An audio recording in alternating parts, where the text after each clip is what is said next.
Welcome back to the show, everybody. It's DinaKalmeta here, and for today's news, I do have some headlines I wanted to share with you. But first, I want to remind you all that I do have a Rumble channel, and extended news from time to time will be on that channel, due to the fact that for whatever reason, YouTube likes to target me when I talk specifically about certain topics. So for the extended show, you will see it on Rumble. And I'll go ahead and leave a link below this video, and I usually post a community post so that people know that I have an extended version for that day. With that said, let's get into the news. This week, the UN will gather amid its 80th anniversary. And the main topic, of course, is going to be Israel. World leaders are gathering together to create a Palestinian state. The Jerusalem Post is reporting that the UK, Canada, and Australia announced their official recognition of a Palestinian state in a coordinated effort on Sunday.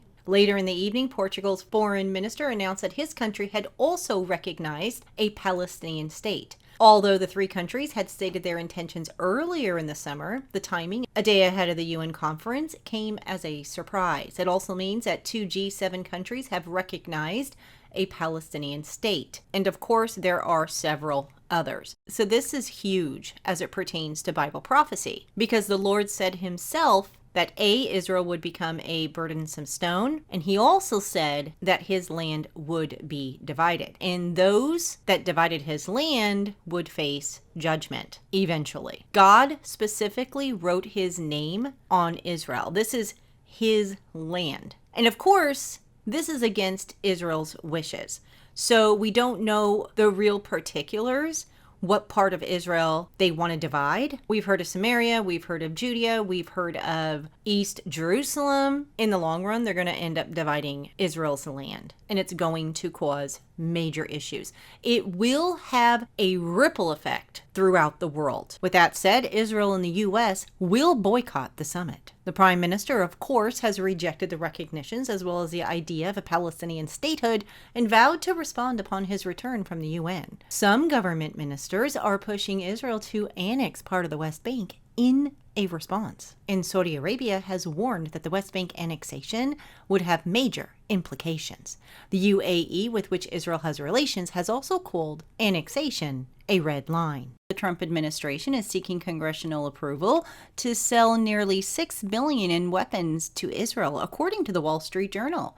The weapons likely wouldn't be delivered for 2 to 3 years.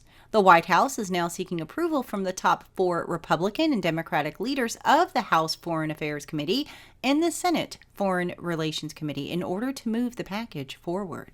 Fox News is reporting that 3 Russian jets violated Estonia's airspace on Friday. The MiG-31 jets flew together. A NATO defense source initially said that the jets were carrying high-speed air-launched ballistic missiles, but later clarified they were only capable of doing so. It is unclear if the jets were armed with the missiles. The Estonian foreign minister stated that Russia has already violated Estonia's airspace 4 times this year, which in itself is unacceptable. But today's incursion, involving 3 fighter aircraft entering our airspace, is unprecedentedly brazen. Russia's increasingly intensive testing of boundaries and growing aggressiveness must be met with a swift increase in political and economic pressure. Estonia is planning to invoke Article 4 consultations. The defense minister went on to say this more and more frequent testing of our airspace is nothing short of pressure on NATO and a direct threat to our citizens. He also said that Lithuania fully supports Estonia's move to invoke Article 4. So what is Article 4? Article 4 allows NATO members to request consultations with other allies when it feels its territorial integrity, political independence, or security is under threat. But it does not automatically trigger a military response, as Article 5 does. But it is often used as a serious diplomatic and security warning signal. Now, this incident comes just days after Poland accused Russia of violating its airspace, as I reported last week, with more than a dozen drones. Poland reported that at least 19 drones crossed into Polish territory from Belarus and Ukraine, forcing temporary airport closures and scrambling NATO air defenses. Polish and Allied aircraft were deployed Saturday to ensure the safety of Polish airspace after Russia launched airstrikes in Ukraine. Poland says that they will shoot down Russian jets if they violate its territory, according to the Prime Minister. He stated, "I want to make very clear, we will make a decision to shoot down flying objects without discussion when they violate our territory and fly over Poland. There is no room for debate here." The Metro is reporting that Germany said that as many as 1,000 German soldiers are said to be wounded every day if Putin launches a war on NATO. But the Kremlin has rejected any suggestions that might be preparing for a war with the Western military alliance.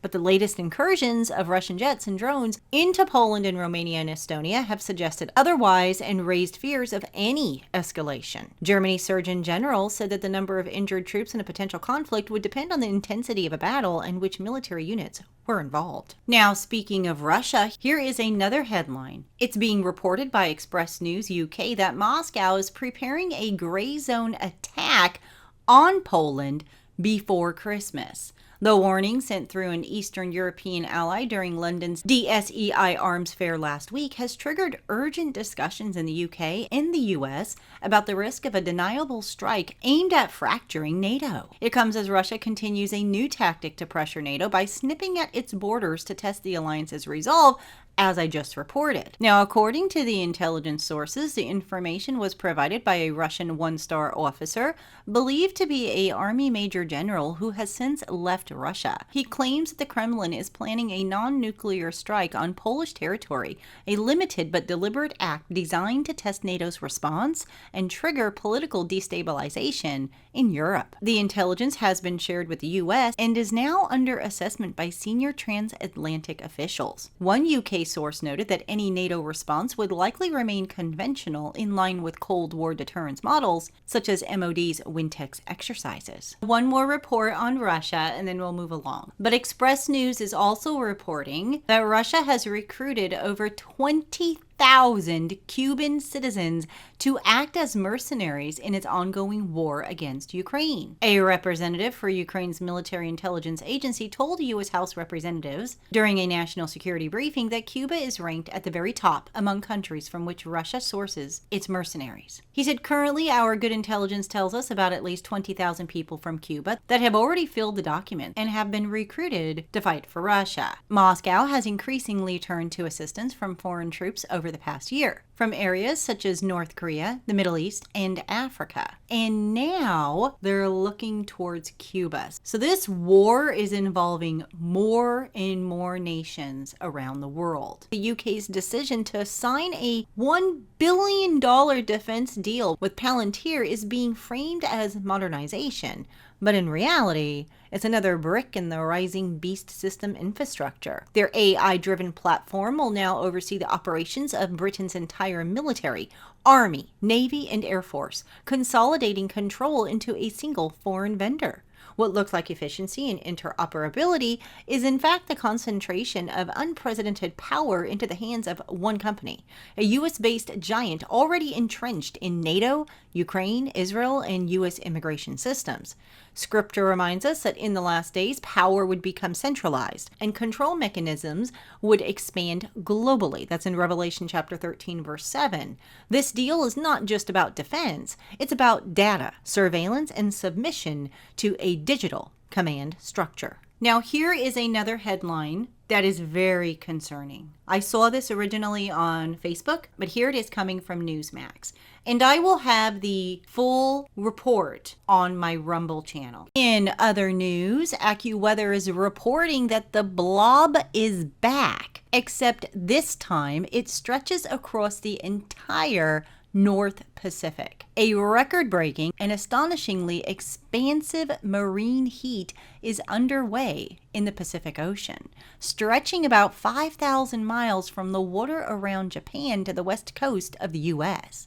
The abnormally warm blob of ocean water, which is getting a significant boost, is affecting the weather on land and could have ripple effects on marine life. The hot ocean waters around Japan contributed to that country's hottest summer on record, which featured its all-time national maximum temperature record set on August 5th at 107.2 degrees Fahrenheit. On the other side of the Pacific, the ocean heat is also yielding higher humidity in Northern California at the start of fall, and if it persists, could enhance rain and mountain snowfall from wintertime atmospheric rivers. The sea surface temperature difference from average across the entire North Pacific smashed all-time records for the month of August, with reliable data stretching back to the late 19th century. What worries scientists is the repetitive nature of these events. As more heat is stored in the oceans, ocean temperatures are reaching new heights that could lead to more significant impacts from these heat waves like this. And if this heat wave persists, it could influence the wintertime storm track associated with the jet stream. It goes on further to report that the past Northeast Pacific Ocean blobs led to a historic die-off of seabirds in coastal Alaska and affected fish species along with sea lions and other creatures that call this region home. The seabirds still have not recovered from the marine heat wave, and impacts from the ongoing event have been observed in other species. There have been multiple die-offs of marine mammals, seabirds, and forage fish in Alaskan waters this summer. We have definitely had an uptick in calls from the public about sick and dead birds. These have all been much smaller than it was in 2015 and 2016, but have affected a wide variety of species. So where does God tell us that there's going to be massive amounts of animals that will be taken from this earth? Well, he tells us in the book of Hosea chapter 4, starting at verse 1. Hear the word of the Lord, ye children of Israel, for the Lord has a controversy with the inhabitants of the land, because there is no truth, nor mercy, nor knowledge of God in the land. By swearing and lying and killing and stealing and committing adultery, they break out, and blood toucheth blood. Therefore shall the land mourn, and every one that dwelleth therein shall languish, with the beasts of the field and with the fowls of heaven, yea, the fishes of the sea also shall be taken away. So God told us that in the end days, he was going to take the animals from the earth. That's including the birds that I read about, the fish that I read about. He will also take the beasts of the field. We've seen that in past reports. And why is he doing this? He tells us in verse 2, by swearing and lying and killing and stealing and committing adultery, they break out, and blood toucheth blood. So the land mourns, the world languishes, and the animals are taken away. So certainly prophecy coming alive right before our very eyes. Now with that on the table, what is going on with our sun? It is being reported that the sun has been unusually active lately, and the increase in solar activity is raising concerns among scientists. After nearly 20 years of quiet, the sun has begun to ramp up its behavior with powerful solar winds and intense solar storms that could affect everything from power grids to communication systems. For nearly 2 decades, the sun activity was slower than normal, with its solar winds decelerating. However, since 2008, there has been a change. NASA scientists, according to the Daily Mail, found that the sun's solar winds have grown stronger. Those solar winds, which are flows of electrical charged particles, have increased in temperature, speed, and density, in addition to being accompanied by more powerful magnetic fields. The unexpected change has baffled scientists, as they have anticipated the sun remaining dormant for much longer. But we know from prophecy that that isn't going to happen at all. But it goes on to report that increased solar activity is expected to result in more intense and frequent solar storms. Why is this a problem? Because solar storms can interfere with satellite communications, GPS, and power grids back on Earth. Geomagnetic storms, which occur when solar particles crash into Earth's magnetic field, can also trigger blackouts and affect technology. As such storms intensify, they may even cause the northern lights to be seen in locations much further south than normal. But the dangers do not end with the auroras. It's our technology that is at risk. The sun's heightened activity would cause Earth's magnetic sphere, which shields us from solar radiation, to shrink. This would put us at greater risk from solar particles, which could hurt astronauts on space flights. So in a nutshell, they're kind of worried about the sun causing some real problems. And we know from the book of Revelation that the sun is going to get so hot that it's actually going to scorch people on Earth, particularly those that have rejected Christ. It's going to be a very traumatic time during the tribulation period. And we are seeing signs of the sun waking up right now, and it's evidence in this report. Now, in addition to that, we have seen an explosion of earthquakes. A magnitude 7.8 earthquake hit Russia's Kamchatka Peninsula is just one of the 466,742 earthquakes that have rattled the giant space rock that we all live on this year.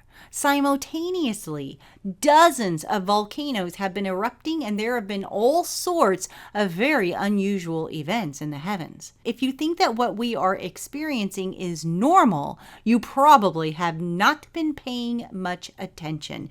And by the way, this report comes from Michael Schneider of the Most Important News. He went on to say that on September 18th, he went to the volcano Discovery and learned that there had been the 742 earthquakes so far in 2025. One quake was above a 8. 11 quakes between a 7 and a 8. 105 quakes between a 6 and a 7. Over 1,500 quakes between a 5 and a 6, over 11,000 quakes between a 4 and a 5, over 44,000 quakes between a 3 and a 4, over 98,000 quakes between a 2 and a 3, and over 308,000 quakes below a 2, which normally people don't feel. He says it has particularly been a banner year for large earthquakes. Normally, we see about 110 to 125 earthquakes of at least a 5 during a 30-day period. But earlier this summer, we have witnessed 494 in just 30 days. That is crazy. The Pacific Ring of Fire has been more active than anywhere else, and it just got hit by another huge earthquake this past week. On Thursday, as I mentioned, Russia was hit with a 7.8. And of course, there was no tsunami threat to Hawaii. Following the initial quake, there had been more than 30 aftershocks of at least 4.5s. A few days earlier, on Monday, Alaska was rattled by a couple of very large quakes, which I had reported on. They were around a 5.2. But he goes on to say that sadly, even though the entire west coast of the continental United States sits directly along the Pacific Ring of Fire, most of those that live there simply do not care about all of the seismic activity. But he says, mark my words, it is just a matter of time before the big one strikes. He goes on to report that on September 13th, an extremely bright fireball violently exploded over central Argentina. 2 days later, an asteroid that was just discovered zipped past our planet at a distance of just 0.78 LD, and I also reported on that, as well as the city-killing asteroid that screamed past Earth on Thursday morning. We are also seeing 2 eclipses in a single month. First, we had the blood moon eclipse on September 7th, and now the partial solar eclipse that occurred on September 21st. On October 3rd, 3-Eye Atlas will make an uncomfortably close approach to Mars. And then on October 5th, it is being projected that Earth will actually pass through the orbital debris field of an absolutely gigantic comet that was just discovered, known as C2025R2 or SWAN. Astronomers are telling us that there is a chance that we may get to experience a pretty dramatic meteor shower as we pass through that orbital field. So definitely a lot has happened in the last few months as it pertains to earthquakes, volcanic activity, signs in the sun, moon, stars. We see these verses in the books of Matthew, Mark, Luke, the book of Acts, and Joel. There is no denying that the earth is being shaken. So a lot of end time headlines in the last few days. Please do leave your comments below this video. I want to hear from all of you. Also, when you have a free moment, come and visit me on my social media pages as well as my website at www.cww7news.com. All right, everybody, thank you so much for watching. And until next time, God bless and stay safe.